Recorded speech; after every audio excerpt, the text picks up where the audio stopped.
சிம்பிளா, ஈஸியா வாழைத்தண்டுல எப்படி ரசம் பண்றதுன்னு பார்க்கலாம். இதில ஃபைபர் அதிகமா இருக்கிறதுனால வெயிட் லாஸ்க்கு ரொம்ப பெர்ஃபெக்ட்டா இருக்கும். அது மட்டும் இல்லாம வந்து பார்த்தீங்கன்னா, இதில விட்டமின் பி6 இருக்கு, பொட்டாசியம் இருக்கு, மினரல்ஸ் எல்லாம் நெறையவே இருக்கு. இதில வந்து திணை இல்ல அப்படின்னா சாதத்தோட எடுத்துக்கலாம் ரொம்ப நல்லது.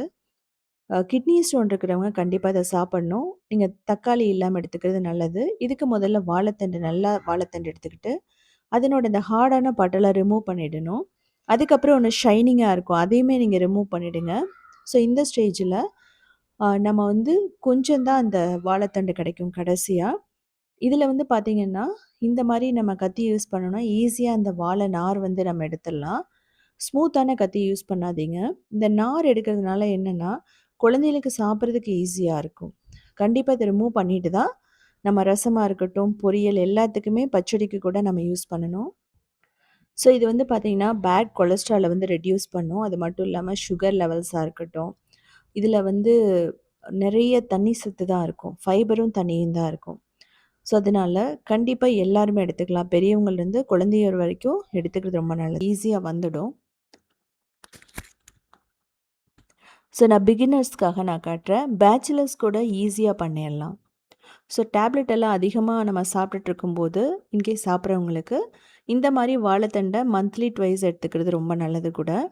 ஸோ இப்போ வந்து நம்ம சின்ன சின்னதா கட் பண்ண போறோம். இத வந்து அந்த ஸ்ட்ரைப்ஸா அப்படியும் கூட நீங்க போட்டு பண்ணலாம். இதில பச்சடி நல்லாயிருக்கும். அதுக்கப்புறம் வந்து பொரியலே வந்து ரொம்ப சூப்பரா இருக்கும். ஸோ இப்போ அரிஞ்ச உடனே நீங்க தண்ணீல போட்டணும். இல்ல அப்படிங்கிற பட்சத்தில அது கொஞ்சம் ப்ரௌன் ஆக ஆரம்பிக்கும். வாழைக்காய், வாழைத்தண்டெல்லாம் அப்படிதான். ஸோ தேவையான அளவு உப்பு போட்டுட்டு இது வேக வைக்கணும். 5லேருந்து 8 நிமிஷம் ஆகும் இது வேகறதுக்கு. ஸோ இதில வந்து பார்த்தீங்கன்னா, நான் தக்காளி போடுறேன். பூண்டு வந்து ஒரு 3 பூண்டு, தக்காளி ஒரு 2 தக்காளி நான் போட்டிருக்கேன். இன்கேஸ் கிட்னி ஸ்டோன் இருக்கிறவங்களா இருந்தா, இந்த தக்காளிய நீங்க ஸ்கிப் பண்ணிறலாம். இப்போ ரசப்பொடி வந்து 2 டேபிள் ஸ்பூன் போட்டிருக்கேன். இந்த ரசப்பொடியில வந்து பார்த்தீங்கன்னா, ஜீரகம், கொத்தமல்லி, மிளகு, அதுக்கப்புறமா கொஞ்சம் மஞ்சள் தூள், பெருங்காயம், கறிவேப்பிலை எல்லாம் இருக்கு. இதெல்லாம் ரோஸ்ட் பண்ணி தான் நான் பண்ணியிருக்கேன். ஸோ அது நல்லா கொதிக்கணும். ஏன்னா வாழைத்தண்டு வந்து நமக்கு வேகணும் கொஞ்சம் நல்லா. ஸோ உங்களுக்கு பார்த்தா தெரியும். இப்போ நல்லா வெந்துட்டுருக்கு. ஸோ வெந்து முடிச்சதுக்கப்புறமா நம்ம கொத்தமல்லி போட்டுக்கலாம். கொத்தமல்லி போட்டதுக்கப்புறமா நம்ம தாளிச்சு கொட்டணும்.